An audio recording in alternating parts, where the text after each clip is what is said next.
네, 오늘 여러분에게 드릴 말씀의 제목은 유프라테스의 내천사입니다. 유프라테스의 내천사. 부제는 무서운 거로 끝날 때 알려드리도록 하겠습니다.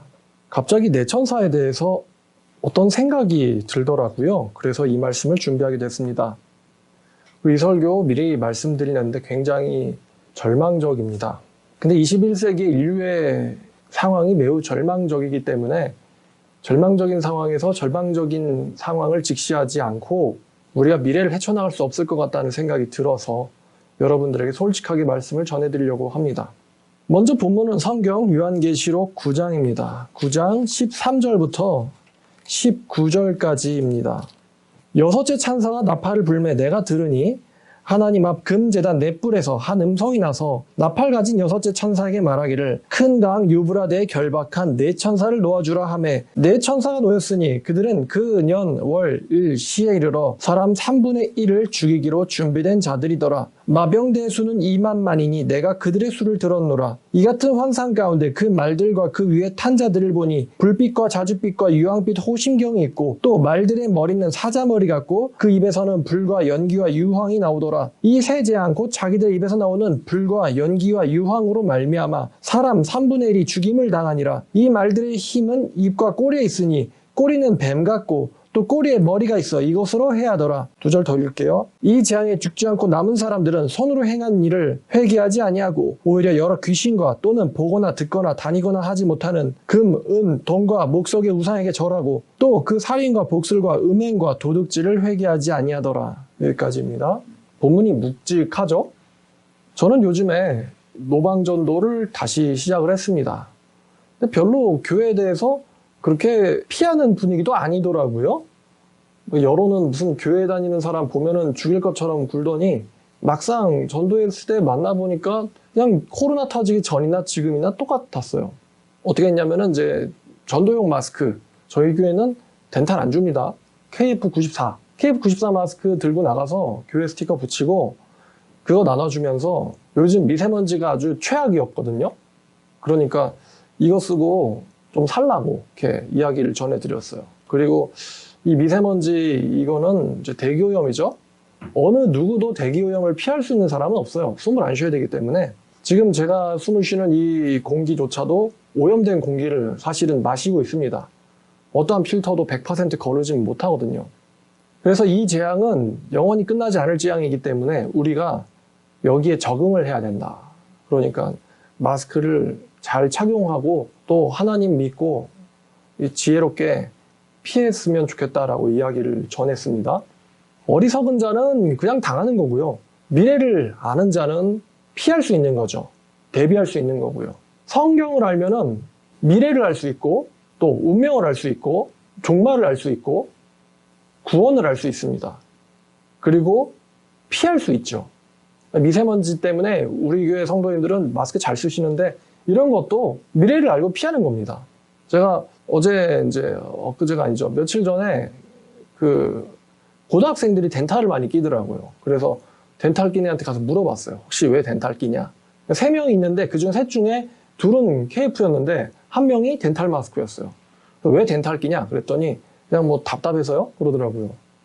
혹시 너 덴탈 마스크 미세먼지 전혀 못 막는데 미세먼지 마시면은 병 걸리는 거 알고 있느냐? 할때 알고 있대요. 그래서 무슨 병이냐? 그랬더니 그건 모른대요. 뇌졸중이다. 뇌졸중. 죽어도 돼? 그랬더니 그건 안 되죠. 이러더라고요. 그러니까 알면은 피하는데 모르면 당하는 거예요. 또 어떤 애들은 왜 덴탈 끼냐? 그랬더니 답답하대요. 끼고 있으면 머리가 아프대요. 그래서 저는 필터가 달린 서큘레이터를 끼고 있잖아요. 그래서 보여주면서 이거 끼면은 94 끼고 운동하고도 쾌적하다고. 그랬더니 그래요? 하면서 놀라더라고요. 그 얘기 듣고는 이걸로 전도 용품을 써도 되겠는데? 참 별별 생각이 다 듭니다. 길에 있으니까. 전도해야 돼요. 아무리 사람이 없어도 저희는 거절을 당하는 것도 하나의 메시지거든요. 듣긴 들었다 이거잖아요. 근데 거절하는 건 그 사람이야 뭐 이제 자기는 하나님 앞에 가서 할 말 없겠죠. 저 입장에서는 지옥갈 인간 천국 보내자는 게 아니고 하나님이 남겨놓은 사람 찾는 거거든요. 지혜 있는 사람, 하나님의 사람, 작정된 사람 찾는 거예요. 저는 그거를 통한 단 도구에 불과한 거고, 그러니까 지옥 갈 사람 천국으로 보내라 그러면 되게 부담스럽잖아요. 근데 하나님이 남겨놓은 사람을 찾기만 하면 되는 거니까 그럼 거절하든가 이런 느낌으로 가면은 부담이 하나도 안 돼요. 애당초 예수님 오시면은 왕 노릇해야 될 사람인데 이런 백성들한테 겁먹어서 되겠어요? 왕인데? 예수님 오시면 다 왕이잖아요, 여러분들. 이런 백성들 따위에게 겁먹으면 되겠습니까? 다윗 같아야죠. 너희 중에 가장 약한 자도 다윗 같고, 스가랴 설교할 때 읽었던 본문인데 너희 중에 가장 약한 자도 다윗 같다 그랬어요. 다윗은 블레셋 200명 죽이는 거 아무것도 아니지. 이래서 결혼하려고 블레셋 사람 200명 죽인 사람이 바로 다윗이었어요. 그러니까 여러분들이 이렇게 담대해지도록 하나님께 기도를 하시길 바랍니다. 여러분들 뒤에는, 여러분들 백은 하나님이십니다. 자, 오늘 말씀 유프라테스의 네 천사입니다. 먼저 이 설교는, 이 본문은 아마 기독교시고 성경을 읽어봤다 그러면은 보신 적 있는 본문일 겁니다. 인류의 3분의 1이 죽임당하는 무시무시한 재앙이죠. 심판이죠. 3분의 1. 제가 이 본문을 처음 읽었을 때에 그때 세계 인구가 60억 정도였던 것 같아요. 20억이 죽는다고? 이렇게 상상을 하곤 했습니다. 도대체 20억이 어떻게 죽는 거야? 설마 이거 상징이겠지? 라는 생각도 했어요. 제가 최근까지 요한계시록에 나오는 이 재앙들이, 아니면 이 비율들이요, 상징인가 문자인가, 실제로 일어날 일인가 아니면 과장법이나 비유법인가를 놓고는 결정하는데 굉장히 이렇게 애를 먹고 있었습니다. 물음표로 두었었어요. 상징일까 비유일까. 근데 2018년에 명동에 나가서 전도를 하는데 그때가 대낮인데도 불구하고 하늘이 캄캄했어요. 대낮인데도 불구하고 하늘이 캄캄했어요. 그렇다고 먹구름이 낀 것도 아니었어요. 미세먼지가 지독했습니다. 그래서 대낮인데도 하늘이 캄캄한 걸 보고 갑자기 머릿속에서 뭐가 반짝했죠. 혹시 지금 나는 요한계시록이 성취되고 있는 시대를 살고 있는 것 아닐까? 라는 의문이 들어서 요한계시록을 샅샅이 일독을 했어요. 그러고 보니 성경은 이미 피할 수도 없는 지독한 대기오염에 대해서 예언하고 있었어요. 해와 달과 별의 3분의 1이 비춤이 없고 낮에도 비춤이 없고 밤에도 또한 그러하니라. 햇빛을 가릴 정도의 강력한 연기. 근데 그렇다는 거는 사실 대기의 오염이거든요. 해가 어두워지는 일은 50억 년이 지나기 전까지는 일어나지 않을 것이기 때문에 이거는 지독한 대기 오염을 가리킨 거예요. 지구에 사는 사람의 입장에서. 어쨌거나 비추임이 없는 거는 마찬가지니까. 그래서 요한계시록 8장과 9장에 나오는 재앙들이 비유인가 실제인가. 요한계시록에는 7인이라는 재앙, 7나팔이라는 재앙들, 그리고 7대접이라고 불리는 재앙들, 총 21가지의 재앙들이 소개되어 있습니다. 이것들이 비유인가 아니면은 실제인가에 대해서 제가 관심을 갖고 조사를 시작을 했습니다. 요한계시록 8장부터 9장까지는 인, 나팔, 대접 심판 중에서 나팔, 중간에 있는 나팔의 7가지 재앙을 다룹니다. 8, 9장엔요. 근데 이 요한계시록 나팔 재앙은 4+3의 구조를 갖고 있는데 무슨 말이냐면은 앞에 있는 4가지는요, 자연계에 대한 심판입니다. 그리고 뒤에 나오는 3가지는요, 인류에 대한 직접적인 심판입니다. 그럼 첫 번째 자연계에 대한 심판, 8장 7절을 보니까요, 첫째 천사와 나팔을 부니 피 섞인 누박에 불이 나와서 땅에 쏟아짐에 땅의 3분의 1이 타버리고 수목의 3분의 1이 타버리고 각종 푸른 풀도 타버렸더라. 8절 둘째 천사가 나팔을 부니 바다의 3분의 1이 피가 되고 피조물들의 3분의 1이 죽고 10절 셋째 천사가 나팔을 부니 강의 3분의 1이 쓰게 되므로 많은 사람이 죽더라. 12절 넷째 천사가 나팔을 부니 해와 달과 별의 3분의 1이 타격을 받아 낮에도 비추임이 없고 밤에 그러하니라. 자연계에 대한 심판이거든요. 첫 번째는 숲에 대한 심판이에요. 나무에 대한 심판이에요. 고대 사람들한테는 이 숲이나 나무가 어떤 의미가 있겠는가 싶지만 현대 과학과 관찰 도구의 발전으로 우리는 숲이 지구에서 폐 역할을 하고 있다는 것을 알고 있습니다. 더러운 공기를 정화시켜주고 무엇보다도 인간에게 가장 소중한 산소를 만들어내는 기능을 숲이 하고 있죠. 뿐만 아니라 지구의 기온도 조절하는 난방장치 같은, 냉난방장치 같은 역할도 합니다. 숲이. 지구의 기온을 조절하는 장치라는 걸 알고 있죠. 근데 조사를 해보니까 이 숲은 육지의 30%를 차지를 하고 있었는데 2000년대 들어서 숲의 절반이 이미 사라져 있었어요. 여태까지 우리가 알고 있는 요한계시록 주석들이라는 건 다 오래된 것들입니다. 1900년대 후반에 쓰여진 것들이죠. 그러니까 그 사람들은 2000년대 넘어서서 일어나는 급격한 자연 파괴와 기후변화를 몰랐어요. 숲의 3분의 1 타버린다는 것은 매우 끔찍한 일일 것이다. 이런 식으로 써 있습니다. 근데 막상 조사해보면은 산림의 3분의 1이 아니라 절반이 이미 사라져 있어요. 절반이. 작년, 재작년 아주 끔찍한 열대우림 화재들, 대화재들 일어나서 지구의 그 열대우림의 화재의 연기가 지구를 한 바퀴 돌고 호주에도 그렇고 뭐 캥거루 구조하고 이번에 요즘 보니까 호주가 이번에는 홍수로 시달리고 있다고 하더라고요. 홍수에. 그래서 홍수에 시달리는 캥거루들 또 호주에만 사는 멸종동물들 구조하고 작년에는 대화재, 올해는 홍수 아주 극심한 자연 변화를 겪고 있죠. 과학자들은요, 앞으로 80년 내에 지구상에서 나무가 사라진다고 합니다. 80년 내에. 나무가 사라지면 온난화, 이상기변, 폭우, 폭염, 폭설. 미국이 이번에 텍사스가 한탕 당했죠. 남부인데 폭설이 내려가지고 전기료 엄청 오르고, 폭설, 또 수온 상승. 우리나라처럼 삼면이 바다로 돼 있는 나라들은 수온 상승하면은 이 생태계가 크게 영향을 받죠. 태풍, 수온 상승하면 또 태풍이 많이 일어나거든요. 해양 생태계의 파괴 및 변화. 이런 문제들이 산림이 없어질 경우에 일어나는 재앙들이에요. 근데 벌써 지금 우리는 겪고 있죠. 3분의 1이 아니라 절반이 없어졌어요. 두 번째 나팔, 해양 생물의 3분의 1. 근데 역시 조사해봤을 당시에는 해양 생물의 절반은 멸종했었어요. 절반이 멸종. 생물학자들이나 이 동물학자들이 말하는데 지금은요, 대멸종 시대라고 합니다. 지금 우리가 살고 있는 시대를. 대멸종 시대. 도시인들은 와닿지 않을 거예요. 매년 수천 종이 사라지고 있고 100만 종 정도가 멸종 위기종으로 지정되어 있습니다. 자연적으로 사라지는 생물종들에 비해 사라지는 속도에 비해서 지금 21세기 생물종들이 사라지는 속도가 일반적인 속도의 1000배가 넘게 빠르다고 합니다. 정말 사진으로만 볼 수 있는 생물도 있었어요. 어저께 지구 생물 멸종을 보면서 사진으로만 남아있어요. 그러니까 최근까지도 살아있었다는 소리예요. 우리 생에서 멸종된 생물들이 있어요. 그걸 보니까 가슴이 먹먹하더라고요. 인간이라서 미안하고 살아있어서 미안하다. 미안하다는 말이 절로 나와요. 하나님 만드신 그 불쌍한 동물들이 무슨 죄가 있다고. 죽어야 하나. 대멸종 시대. 또 과학자들이 말합니다. 사실은 이거 정신승리하자는 이야기 같아요. 인류는 자연을 살릴 수 있는 마지막 기회의 직면에 있다. 이렇게 말했어요. 근데 제가 봤을 때 마지막 기회에 직면한 게 아니고 이미 마지막 기회도 끝났다는 생각이 들어요. 끝났다. 다만 아마존의 생물들이 멸종하든 말든 한국인이 하기까지는 오래 걸린다는 거죠. 대멸종 시대인데 여러분, 인간들이 지금 멸종하고 있나? 오히려 지금 계속 폭발적으로 증가하고 있잖아요. 근데 생물들이 다 멸종해도 인간들이 살 수 있을까? 그건 아니거든요. 인간들에게 체감되는 건 훨씬 더 늦게, 마치 쓰나미가 지진이 터지면은 한참 됐으면 쓰나미가 밀려오는 것처럼 여파는 시간을 두고 올 겁니다.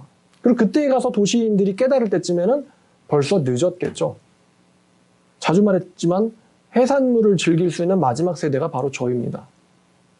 너무나 빠른 속도로 죽고 있어요. 세 번째, 물의 3분의 1. 유엔에서 뭐라고 말하냐면요. 전 세계 인구의 3분의 1은 수질오염에 고통당하고 있다고 합니다. 전 세계 인구의 3분의 1은 수질오염에 고통당하고 있다. 역시 여러분들에겐 체감이 안 됩니다. 500원, 600원 주면 편의점에서 물 사 마실 수 있고 집마다 다 정수기가 있으니까 또 물에서 조금만 뭐가 나와도 뭐 수도국이 난리치고 그러잖아요. 대한민국 사람들은 체감이 안 되는 거예요. 이 수질오염이라는 거. 그러나 유엔 기구는 3분의 1의 인구가 수질오염에 고통당하고 있다고 이야기합니다. 그러니까 우리는 정말로 나밖에 몰라요. 나만 불편하지 않으면은 이게 심각한지 안 심각한지 모르는 거예요. 넷째, 공기의 3분의 1. 깨끗한 공기를 마실 수가 없게 되는 거죠. 3분의 1이. 근데 네 번째 재앙 같은 경우가 대한민국이 바로 직격을 받았어요. 세계보건기구 WHO 기준 미세먼지는 20, 그다음에 초미세먼지는 10을 넘어가면 나쁨에 해당합니다. 20을 넘어가고 미세는 20, 초미세는 10을 넘어가면 나쁨에 해당해요. 근데 우리나라 대기질은요, OECD 국가 중에서 최악이에요. 최악 1위예요. 1위.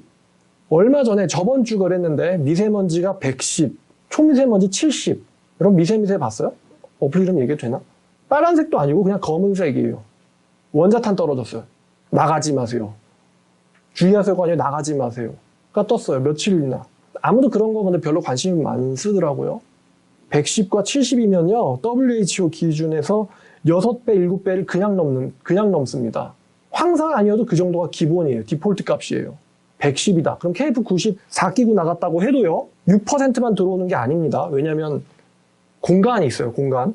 그럼 10%만 마셔도 10이 넘어가죠? 미세먼지도 7이 넘어가고요. 그게 계속 몸에 들어와서 누적되는 겁니다. 누적되는 거예요. 그리고 폐 같은 경우는 한번 손상당하면요, 여러분 폐는 복구가 안 되는 기관으로 유명하죠. 한번 망가지면 복구가 안 되는 게 폐예요. 그러니까 미세먼지 마실수록 폐가 계속해서 망가지고 있는 겁니다. 어제 제가 미세먼지 해가지고 대한민국 정부 사이트를 들어갔는데, 미세먼지가 유독 심했던 해와 심하지 않았던 해에 호흡기 질환, 이제 폐 쪽 질환에서 외래 환자들이 미세먼지 심했던 기간에 급증했다가 미세먼지가 안 심했던 기간에 다시 줄어들었다가 한대더라고요. 그러니까 미세먼지는 마시면은 우리 폐에 직접적으로 바로 영향을 줍니다. 젊은 사람들은 아직 체감을 못하겠지만 말이죠. 왜 답답하다고 덴탈 쓰는 분들 많은데, 그냥 건강하다고 덴탈 쓰면은 20, 30년 내에 어떤 일을 겪게 될 가능성이 되게 높냐면요, 폐 및 심혈관 질환에 시달리게 됩니다. 피부병 같은 게 아니에요. 폐와 심혈관 질환. 폐 같은 경우는 손상 시 영구 불능이고요. 복구가 불능하고, 미세먼지는 조기 사망의 원인이라고 과학자들, 의학자들이 이구동성으로 말합니다. 조기 사망의 원인. 갑자기 돌연산다는 거예요. 심혈관 질환으로 뇌졸중. 이 제일 무섭죠. 자다가 갑자기 죽는 거예요. 서 있다 갑자기 쓰러지는 거예요. 화장실에서 힘주다 갑자기 쓰러지는 거예요. 뇌에 혈관이 터져가지고. 뇌졸중 및 사망 및 영구 장애를 일으킬 수 있는 질병들이 옵니다. 그냥 숨만 쉬어도 그런 걸 겪을 수 있다는 거예요. 뇌졸중 걸린 사람들이 나 미세먼지 때문에 이러면서 쓰러지진 않기 때문에 정확한 통계가 나오질 못합니다만, 적어도 매년 수천만 명 이상이 미세먼지로 인해서 조기 사망을 당하고 있다라고 과학자들은 알고 있어요. 그리고 최대 피해국 중에 하나가 바로 우리나라입니다. 우리나라. 정말 최악의 대기질을 가진 나라죠. 인류가 영원히 해결 못할 문제예요, 이 대기오염은. 아마 한국 사람들은 평생 동안 마스크 신세를 못 벗어날 겁니다. 2018년까지 미세먼지 모르고 마스크 없이 살던 시절은 이제 5년 전, 3년 전에 끝났고, 이제는 마스크 없으면 나가면 안 되는 시대가 된 거죠. 저는 길거리 갈 때 누가 지혜로운 자인가 어리석은 자인가를 판단하는 기준이 하나 생겼어요. 덴탈 어리석다. KF94 지혜롭구나. 그럼 덴탈 끼는 애들 가서 KF94를 나눠줘야 될까? 아니지. 어리석은 사람들이 빨리 죽겠다는데 굳이 가서 말릴 필요는 없잖아. 아니면 KF94 낀 사람들한테 가서 지혜로우니까 이걸 더 끼라고. 어차피 너는 이걸 소비하는 애니까 소비하는 사람한테 이걸 줄까? 그러면은 좋아하겠지? 이런 생각이 들더라고요. 근데 젊은 애들이 덴탈 낀 걸 보면 가가지고 야 그래도 젊은 사람들은 나라의 기둥이 될 사람인데 좀 건강하게 오래 살아야 되지 않겠냐? 너 완전 폐 망가져가지고 갑자기 쓰러지거나 뇌졸중 걸리면 운 좋으면 죽는 거고, 운 나쁘면은 평생 병원에서 식물인간 돼가지고 영구장애가 남아있을 수도 있어. 그런 얘기를 해줘요, 길에서. 자기 건강들을 위해서 쓰라고. 지금 언급한 이 4가지, 산림에, 바다에, 식수에, 공기에, 이러한 재앙은 인류가 경험한 적 없는 재앙입니다, 여태까지. 인류가 경험한 적이 없는 재앙이에요. 요한계시록에 나온 대재앙들, 비유일까요? 아니면은 사실일까요? 정말로 하늘에서 불타는 산이 떨어지거나, 아니면은 땅이 열리더니 갑자기 꼬리가 이상하게 생긴 생물들이 올라가서 사람을 찌르고 다닌다거나, 그런 식으로 성취되진 않겠죠. 그러고 나서도 한 예수님을 안 믿으면 바보니까요. 일어나는 과정이 어찌됐든 그 재앙의 결과는 이미 성경이 예고한 것 이상으로 심각하게 현실이 돼버렸습니다. 그러니까 요한계시록 주석을 다들 다시 써야 되는 거예요. 그것도 지구와 과학과 환경과 의학에 익숙한 신학자가 계시록 주석을 다시 써야 됩니다. 지금 심각하고 위험하다고요. 과학자들, 신학자가 아닌 과학자들조차 매우 지금 위험한 시대라고 이구동성 외칩니다. 신학자들도 이야기해야겠죠. 너무나도 무서운 시대가 다가오고 있다. 그리고 도시인들이 그걸 느꼈을 때는 이미 끝났다. 여러분, 바다가 망하든 말든 체감 안 되잖아요. 저야 왜 갑자기 오징어가 10,000원이지? 3,000원이면 사 먹었는데.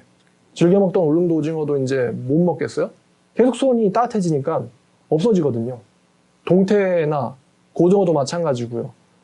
어장이 다 사라져가지고 안 먹으면 그만이지. 안 먹으면 그만이지. 그런 식으로 도시인들이 문제의 본질을 회피만 하는데, 요한계시록의 이제 첫 번째 7가지는 인심판입니다. 인심판은요, 1900년대에 일어난 심판들이 주요 사건들일 거예요. 1900년대에 일어나는 사건들을 아마도 예언한 것으로 보입니다.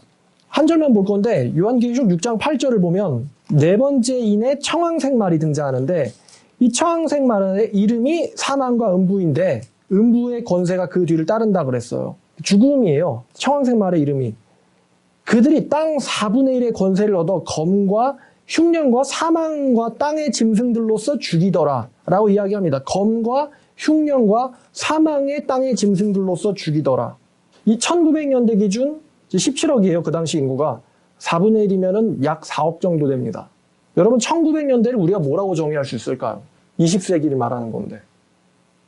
여러분, 별로 체감이 안 되겠지만 사실 우리나라랑도 밀접한 연관이 있습니다. 1900년대를 정의하자면, 100년을 쭉 훑어보고 정의하자면요, 무슨 100년이라고 말할 수 있겠냐면은 전쟁과 학살, 굶주림의 시대입니다. 전쟁과 학살, 굶주림의 시대. 공산주의 때문에, 공산주의가 1900년대에 아주 크게 일어났죠. 1910년부터 1970년, 80년까지 공산주의 때문에요, 1억 5천만 명이 학살당했어요. 1억 5천만 명. 소련에서 7천만 명, 중국에서 6,500만 명. 문화대혁명 이런 거는 아예 중국에서는 검색도 안 되죠. 캄보디아 학살. 사람들 무더기를 묻어놔서 거기를 킬링필드라고 불러요. 캄보디아 대학살. 또 공산주의는 아니지만 유대인 학살. 그리고 1차, 2차 세계대전이 일어났던 세기이기도 합니다. 그리고 홀로도모르라고 불리는 이 굶주림, 고난의 행군, 북한에선 고난의 행군이라고 부르죠. 홀로도모르 치면요, 바로 뜨는 사진이 있는데 길바닥에 사람들이 죽어있는 사진이에요. 그리고 시민들은 그 길거리를 태연히 걸어 다닙니다. 그러니까 인도 여기저기에 시체들이 즐비한데 그거를 태연히 걸어가는 이 시민의 모습이 굉장히 대조적으로 느껴지는 괴이한 사진입니다. 굶주림 때문에 수백만 명이 사망한 거예요. 공산주의와 전쟁과 학살이라고 했는데 우리나라도 무관하진 않죠. 50년대 300만 명이 사망하거나 사상당했으니까요. 우리나라도. 아직도 그 공산주의의 여파는 저희 나라의 경우 진행 중입니다. 1900년대가 전쟁과 학살과 굶주림의 세기라면 2000년대는 뭐라고 부르게 될까요? 자, 다시 본문으로 와서 19장 14절과 15절을 보겠습니다. 나팔 가진 6째 천사에게 말하기를 큰 강 유브라데에 결박한 네 천사를 놓아주라 하시매. 이 유브라데는 하나님이 아브라함에게 주셨던 땅의 경계선이에요. 하나님이 아브라함에게, 즉 약속의 땅으로 주셨던 경계선까지가 바로 유브라데입니다. 네 천사를 놓아주라 하매 네 천사가 놓였으니 그들은 그 년, 월, 일, 시에 이르러 사람 3분의 1을 죽이기로 준비된 자들이더라. 천사가 놓였다고 해요. 유브라데 결박된 천사. 이 네 천사가 어떤 존재들이고 어떤 기능을 수행하는 천사들일까? 그 아시리아 대군이 이스라엘에게 쳐들어왔을 때, 유다에게 쳐들어왔을 때 천사 하나가 나가서 하룻밤새 18만 5천 명을 죽입니다. 아마도 학자들은 급성 전염병이었을 거라고 추측을 합니다. 쥐에 의해서 일어난. 그것 때문에 이제 그 대왕이 돌아가서 자식들한테 암살당하죠. 18만 5천 명을 데리고는 남녀 없애버린다고 갔다가 하루 만에 대구를 다 잃어버리고 혼자 왔으니 죽임당할 만하죠. 그렇게 4명의 천사가 나와가지고 3분의 1을 죽인다는 걸까? 또 6월절 날 사람 하나하나씩 죽이듯이. 근데 다니엘 성경을 공부하면서 여기에 대해서 좀 더 조명이 비춰졌어요.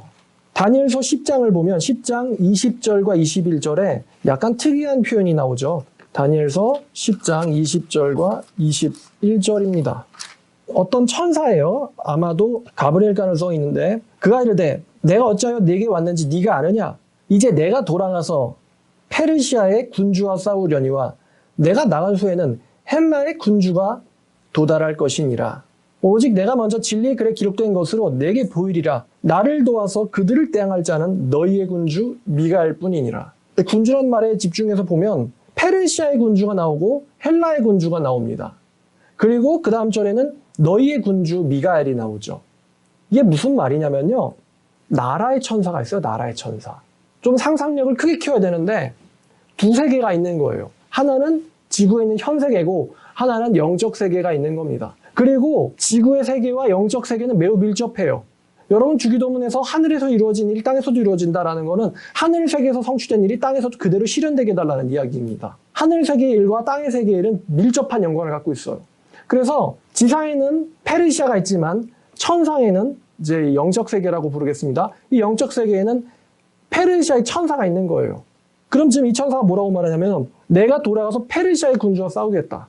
그러나 페르시아의 군주가 물러간 뒤에 격퇴된 뒤에는 뭐가 올 것이냐면은 헬라의 그리스의 천사가 올 것이다. 그럼 이게 지상에 어떻게 실현됩니까? 지금 이 말씀을 보고 있는 자는 다니엘이에요. 다니엘은 바벨론과 페르시아 시대의 총리였어요. 어떻게 성취됩니까? 페르시아가 너희를 지배하게 될 것이다. 그러나 페르시아가 멸망한 뒤에는 헬라가 그리스가 너희를 지배하게 될 것이다. 이런 이야기예요. 그리고 이 그리스의 천사와 대항해서 싸울 천사는 너희의 천사 미가엘 뿐이다. 아, 미가엘은 이스라엘의 천사구나. 미가엘은 이스라엘의 천사구나. 페르시아의 천사, 그리스의 천사 이름이 안 나옵니다. 아마 하나님의 나라를 대적하고 있으니 사탄에게 속한 천사들이겠죠. 악한 천사들일 것입니다. 페르시아가 너희를 지배할 것이다. 그러나 페르시아가 멸망한 뒤에는 그리스가 너희들을 지배하게 될 것이다. 그러나 너희를 도울 천사는 너희의 천사, 이스라엘 천사 미가엘 뿐이다. 나라의 천사를 다니엘은 언급하고 있어요. 또 이 개념을 모르면 요한계시록 2, 3장이 이해가 힘든데 교회의 천사가 있습니다. 비슷하게. 그래서 2장과 3장을 보면은 에베소 교회의 천사에게 편지하라. 아니 교회에게 편지하라고 하지 성도들에게 편지하라고 하지 아니면 뭐 누구 디모데에게 편지하라고 하지 왜 교회의 천사에게 편지하라고 했을까?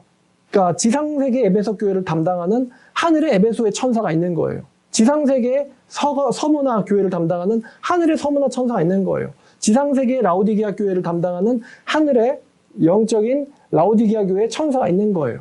그래서 그 천사에게 편지하라는 말은 그 천사가 담당하는 바로 교회는 들을지어다. 그런 의미로 해석을 해야 됩니다. 그래야지 천사에게 편지하라. 아, 교회를 대표하는 자구나. 더 나아가서 교회의 천사구나. 그리고 성경에는 종종 사람의 천사도 나옵니다.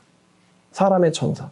마태복음 18장 10절을 보면 예수님이 작은 자 하나 업신여기지 말라고 했어요. 그러면서 이유를 설명해 주시는데 그 작은 자의 천사가 지금 이 순간에도 매일매일 하나님 아버지를 뵙고 있다. 라고 얘기했습니다. 삼가 이 작은 자 중에 하나도 업신여기지 말라. 너에게 말하노니 그들의 천사들이 하늘에서 항상 계신 하늘에 계신 내 아버지 얼굴을 항상 배웁느니라.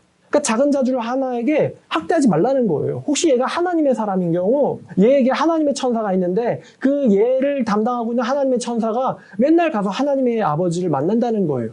그러니까 그 천사가 그 인간이 내 담당하는 애를 학대하던데요? 라고 하나님한테 보고를 하면은 하나님이 기쁘실까요? 아니면은 진노하실까요? 화가 나시겠죠, 하나님이? 저 인간이 내 사람에게 학대를 해? 그러면 이제 하나님이 그 사람에게 뭘 내릴까요? 행한 대로 받으리라. 인과응보의 저주를 내리겠죠? 그러니까 작은 자 중에 하나라도 업신여기지 않도록 조심해라. 너에게 있어서 작은 자일지 몰라도 걔에게는 천사가 있는데 걔의 천사가 하나님을 항상 뵙고 있다. 이런 의미죠. 그러니까 갓난아기 볼 때도요. 혹시 얘가 천사 달린 애인가?를 조심해야 돼요. 그렇다고 유기된 자라고 해서 학대하면 안 됩니다. 예수님께서는 베푸는 걸 좋아하시기 때문에 항상 져주고 사세요. 자, 이 사람의 천사에 대해서는 우리가 한 번 더 들은 적이 있는데 사도행전 12장 15절에 이제 베드로의 천사가 나옵니다. 되게 웃기는 이야기죠. 로데라는 여자가 갑자기 이제 자기 그 모인 곳의 어른들이 죄다 베드로 좀 풀려나게 해달라고 사형당하면 안 된다고 빌고 기도하고 있습니다. 근데 갑자기 베드로가요. 천사가 깨워가지고 도망을 가죠. 그래서 그 집으로 가요. 하필이면 그 집으로 갑니다. 그 집 사람들은 베드로의 석방을 위해서 기도하고 있습니다. 근데 베드로가요. 이제 그 집 문이 잠겨 있으니까 문을 두들겨요. 로데라는 여자 갔다가 그 두들기는 사람의 목소리를 들어보고는 얘 베드로구나. 그래서 문도 안 열어주고 기도하는 사람들한테 어른들한테 갑니다. 가서 베드로가요. 바깥에서 문 두들기고 있어요. 그랬더니 니가 미쳤대요. 웃기죠? 네가 미쳤다. 그리고 다시 베드로가 풀려나게 해달라고 기도를 합니다. 그런데 여자가 또 와서 말해요. 참말이라. 그랬더니 두 번째는 뭐라고 대답하냐면은 그거는 그러면은 그의 천사라. 여러분, 근데 그의 천사라고 말하려면요, 일단은 천사잖아요. 천사라고 말했으니 나가서 구경이라도 해야 되지 않겠습니까? 그러면 그의 천사라. 그리고 다시 또 베드로를 풀려나게 해달라고 기도를 하고 있습니다. 베드로가 하도 문을 안 열어주니까 문을 계속 두들기니까요. 그들이 문을 열어보고는 베드로를 보고 뒤로 자빠집니다. 이렇듯 이 초대교회 혹은 이제 성경에서는 사람의 천사도 등장하고 교회의 천사도 등장하고 좀 더 큰 그룹으로 가서 나라의 천사도 있다는 것이죠.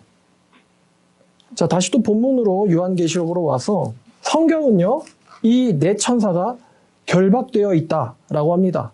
네 천사라면 아마도 문자적으로 해석하자면은 네 나라의 천사겠죠? 결박되어 있다고 합니다. 근데 그 결박된 천사를 놓아주라라고 합니다. 왜 결박되어 있느냐? 풀려나면은 이제 그 네 천사가 다니엘에 기록된 것처럼 네 천사들끼리 뭘 하겠어요? 싸우기 시작하는 거예요. 네 천사들끼리 싸우는데 지상에서 뭐가 일어납니까? 나라들끼리 싸우면 이제 뭐라고 부르죠, 우리가? 전쟁이 일어나는 겁니다. 결박된 네 천사를 풀어주니 네 천사들이 서로 싸우기 시작하는데 그럼 지상에서 뭐가 일어나냐? 전쟁이 일어난다는 것입니다. 결박됐다는 것은 활동이 저지당하고 있다는 상태인 거죠. 억압되어 있다. 해석을 하면 전쟁 억지를 의미합니다. 억제돼 있던 전쟁이 드디어 본물 터지듯 터진다. 이런 이야기죠. 결박된 네 천사를 풀어줘라. 근데 풀려지는 이 때가 정해져 있는데, 자, 그럼 넷이라는 숫자, 네 천사라고 했잖아요. 그럼 넷이라는 숫자에 대해서 우리가 이거를 실제 넷으로 볼 건지 아니면 상징으로 볼 건지에 대한 사소한 문제가 남아있는데 해석에는 큰 영향을 안 미칩니다. 실제 넷으로 볼 경우에는 넷의 강대국을 말하겠죠. 군사 강대국. 넷의 군사 강대국. 왜냐하면 이 네 나라의 충돌로 사망자는 26억이 발생합니다. 3분의 1인 26억 명이 발생하기 때문에 넷의 강대국을 가리킬 것이고, 아니면은 성경에서 종종 종말론 이제 묵시나 예언적인 서신서들에서 성경에서요, 넷은 종종 지구 전체를 의미합니다. 옛날 사람들은요, 지구가 평평한데 넷의 모퉁이가 있다고 생각했어요. 넷의 모퉁이, 지구 땅에 넷의 모퉁이가 있다고 생각했어요. 그러면 넷의 모퉁이가 있으니까 이거를 뭐라고 부를까요? 영어로는 four corners입니다. 한글로는 뭘까요? 사방이에요, 사방. 사방. 재밌죠, 언어가? 이 넷을 상징으로 볼 경우는 이거는 지구 육지 전체를 가리키는데 앞장인 7장 1절부터 3절까지 읽어보면 이 일 후에 내가 네 천사가 여기 넷이 또 등장하죠. 이 네 천사는 유브라데 결박된 천사는 아닌 것 같아요. 네 천사가 네 모퉁이에 선 것을 보니 땅의 사방의 바람을 붙잡아 바람으로 하여금 땅이나 바다이나 각종 나무들에게 불지 못하게 하더라. 식물로 묘사된 게 인간이에요. 바람은 심판을 가리키고요. 또 내가 보면 다른 천사가 살아계신 하나님의 인을 가지고 해 도는 데로부터 올라와서 땅과 바다를 해롭게 할 권세를 가진 네 천사. 땅과 바다를 해롭게 할 권세를 가진 네 천사를 향해서 큰 소리로 외쳐 이르기. 그럼 여기서 네 천사는 네 나라를 가리키는 것이 아니고 사방을 가리키는 거예요. 그럼 사방에서부터 바람이 몰려든다는 것은 육지에 하나님의 심판이 일어난다는 거예요. 보니까 사람들을 해롭게 할, 땅과 바다를 해롭게 하는데 사실 인간은 땅에 디디고 살고 있기 때문에 인간이 해롭게 되는 거죠. 인간들을 해칠 네 천사를 향해서 큰 소리로 외쳐 이르되 아직까지는 활동하지 말고 바람을 묶어둬라. 언제까지? 우리가 하나님의 종들의 이마에 인치기까지 땅이나 바다나 나무들을 해하지 말라. 다시 말하면은 전 세계의 인구들 중에 하나님의 택정된 자들이 완전히 구원으로 들어오기까지, 구원을 얻어서 회심을 해가지고 구원으로 들어오기 전까지는 활동하지 말라라고 잠시 동안 한시적으로 억제된 상태인 거죠. 지구상의 심판이. 그러니까 내수로 보나, 이걸 실제 내 나라로 보나, 아니면은 전 세계를 보나, 사실 해석에는 큰 영향을 미치진 않습니다. 다만 학자들은 이 넷을 실제로 볼 건가, 아니면 상징으로 볼 것인가를 가지고 논쟁을 한다는 거죠. 자, 9장 15절에는 네 천사가 놓였는데 그들은 그 연월 일시에 이르러, 여기 연월 일시가 나오거든요. 굉장히 특이한 표현이죠. 특이한 표현이에요. 영어로 보니까 hour, day, month, year이에요. 근데 지금 더가 계속 붙네요. The hour, the day, the month, the year. 근데 여러분 여기서 중요한 단어가 뭔지 아세요? 연, 월, 일시가 아니고 중요한 단어는 그라는 단어입니다. 그, 영어의 the에 해당하죠. 그렇다는 것은 이 연, 월, 일시는 아무 때가 아니라 무슨 때입니다? 무슨 때입니까? 하나님에 의해서 무슨 때예요? 정해진 때예요. 하나님에 의해서 정해진 때. 하나님에 의해서 정해진 때가 있고 그때는 변경되지 않습니다. 그러나 그 때가 왔을 때 누구를 풀어줍니까? 결박된 내 천사를 풀어줍니다. 그 정해진 때가 있다는 거예요. 그러니까 하나님께서는 우리 인간들의 활동과는 무관하게 언제 사람들이 다 인침을 받고 구원의 그룹으로 들어오게 될지 하나님은 다 아신다는 거예요. 마치 미래를 보시고 미래에서 오신 하나님처럼 모든 것을 정확하게 다 언제 일어날지를 다 알고 계시다는 거예요. 그때는 이미 2000년 전에 기록된 요한계시로 기록될 때에도 그 연, 월, 일시가 정해져 있었어요. 인구의 3분의 1을 죽이게 될 그때가요. 이 그라는 단어가 중요해요. 아, 이거는 하나님의 절대 주권을 강조합니다. 심판을 일으키는 하나님의 절대적 주권을 강조하는 거예요. 언제? 모든 신자들이 인침받고 나서 예수님이 말하는 길거리에 잃은 양들이 들어와야 될 이스라엘의 백성들이 하나도 남김없이 하나라도 읽는 거는 아버지의 뜻이 아니기 때문에 다 들어올 때까지 기다리셨다가 그때가 차면은 때가 참에 천사를 풀어주시는 거예요. 그러니까 어떤 일이 일어나느냐? 마병대가 등장하는데 마병대의 수가 2만만입니다. 2만만. 2만이 실제 수든 상징 수든 상관이 없어요. 그들이 일으킬 결과가 중요하거든요. 사람의 3분의 1을 죽인다. 마병대는요, 뭘까요? 마병대는 무슨 도구예요, 이게? 전쟁 도구죠? 이 6번째 나팔 심판의 성격을 정의하고 있습니다. 전쟁에 의한 심판이구나.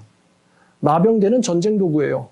내 나라의 천사가 풀려나니까 마병대가 등장했다. 아, 나라끼리의 충돌을 가리키는구나.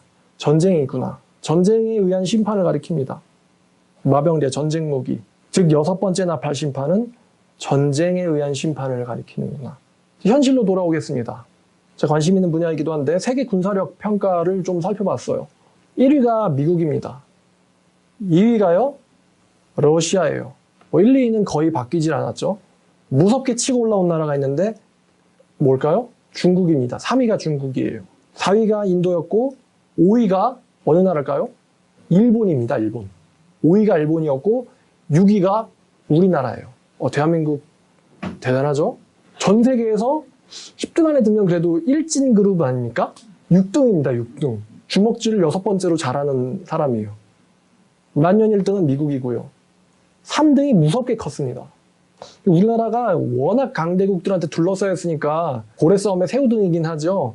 사실 아무데나 풀어놓으면 어디든 학살할 수 있는 군사력을 가진 나라예요. 우리나라가. 이 대한민국이라는 지형을 둘러싸고 1000만 명에 가까운 군인들이 상주하고 있습니다. 제가 어제 각국 군사력도 살펴봤거든요. 1000만 명에 가까운 군인들이 대한민국을 둘러싸고 있어요. 게다가 심각한 것은 대한민국을 둘러싼 이 군사력들이 세계 서열의 1위부터 5위까지에 다 해당한다는 것입니다. 미쳐버리겠죠? 저기 태평양 건너에 있는 미국부터 시작해가지고 2위 러시아, 3위 중국, 4위 인도, 5위 일본, 그리고 가운데 6위 딱. 그러니까 세계에서 6위인데 하고는 찍소리도 못하고 기죽어 사는 거죠. 매년 골치 아픈 짓거리들을 이 1위부터 5위까지의 나라들이 하는데 특히 이 공산주의 계열에 속한 애들, 얘네들은 툭하면 열병식을 합니다. 여러분 중국 열병식 영상을 한 번은 보셔야 됩니다. 관심이 없는 분들도 보셔야 돼요. 왜냐하면 여러분 평생에 저 인간들 때문에 죽을 고비 분명 넘길 거거든요. 전 봤는데요. 저 중국어 모르니까 막 걸어가는데 어떤 사람이 구호를 외칩니다. 설렁탕! 하니까 진짜입니다.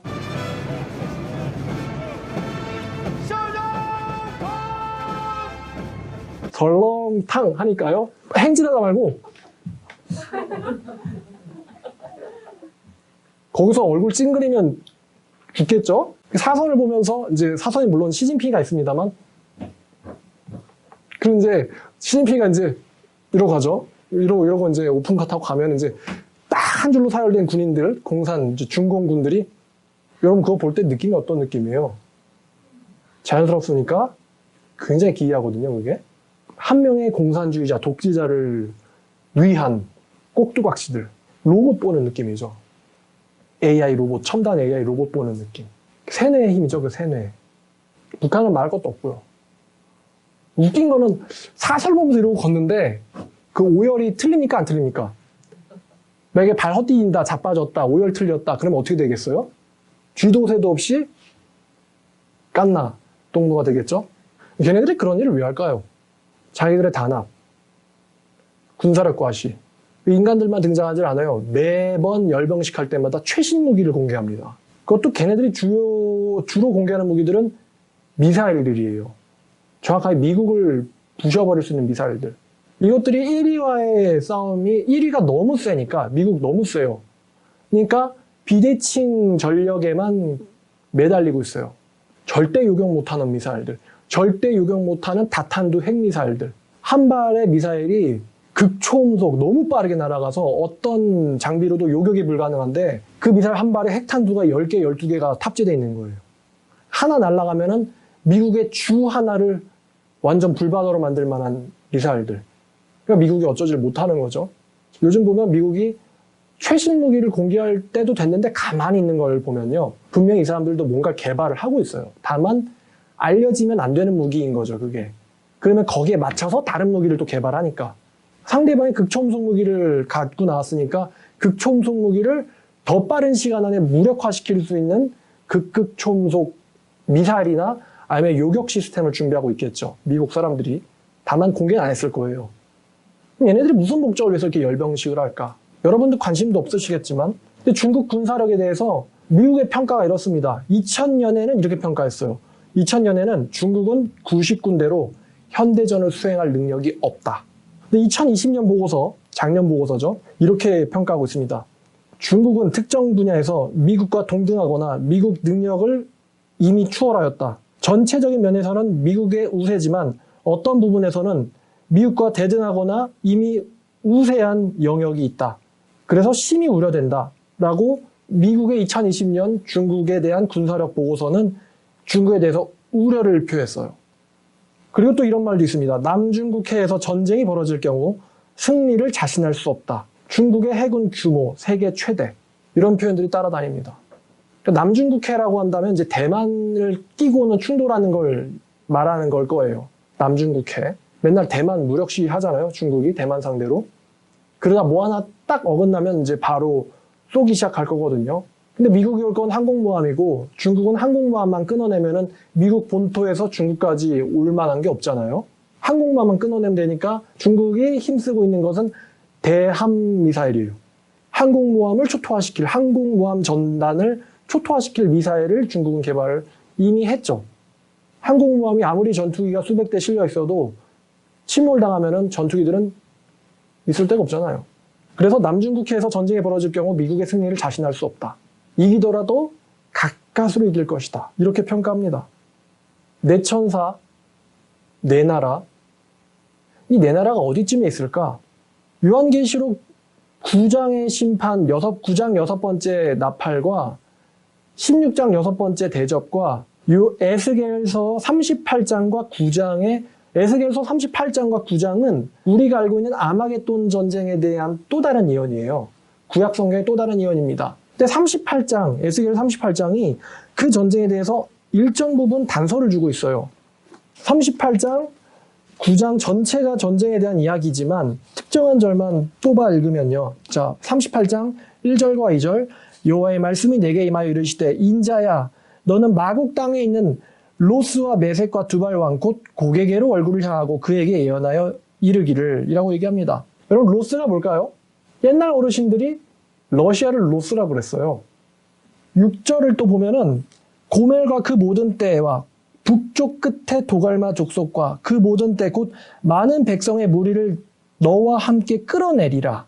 또 15절 16절에 네가 네 고국 땅 북쪽 끝에서 많은 백성 곧 말을 탄 큰 무리와 능한 군대와 함께 오되 구름이 땅을 덮음같이 내 백성 이스라엘을 치러 오리라. 구름같이 굉장히 많다라는 것이죠. 에스겔에서는 많은 백성으로 표현된 것이고 요한계시록에서는 2만만으로 표현된 것이죠. 그리고 39장 2절을 보니까 너를 돌이켜서 이끌고 북쪽 끝에서부터 나와서 이스라엘 산 위에 이르러. 여러분, 어느 방향이 강조되고 있습니까? 어느 쪽이에요? 북쪽이 강조되고 있죠. 이스라엘 기준으로 이라크도 북쪽이고 시리아도 북쪽입니다. 이스라엘 기준으로요. 그런데 지금 여기서는 북쪽 끝이라고 묘사를 하고 있습니다. 이라크나 시리아를 묘사하는 건 아니에요. 거긴 그냥 북쪽이지 북쪽 끝에 있는 땅은 아니거든요. 그럼 이스라엘을 기점으로 북쪽에 있으면서 땅 끝에 위치한 나라들일 가능성이 높다는 거죠. 이게 문자적으로 성취된다면. 미국과 러시아와 중국 이 세 나라는 세계 군사력의 탑3입니다. 그리고 우리나라를 끼고는 뒤에 일본이 있습니다. 여러분 1900년대가 전쟁과 학살, 굶주림의 해라면 2100년대는 이것이 될 것이 확실한데 핵전쟁 시대입니다. 2100년대는요. 아마도 그러니까 21세기 즉 2000년대죠. 2000년대는 전염병과 핵전쟁의 시대라고 평가될 것입니다. 아직까지는 아무 일도 없이 잘 왔지만 말이죠. 결박돼 있거든요. 그 년월 일시가 아직 오지 않았다는 거예요. 결박돼 있거든요. 아직까지는.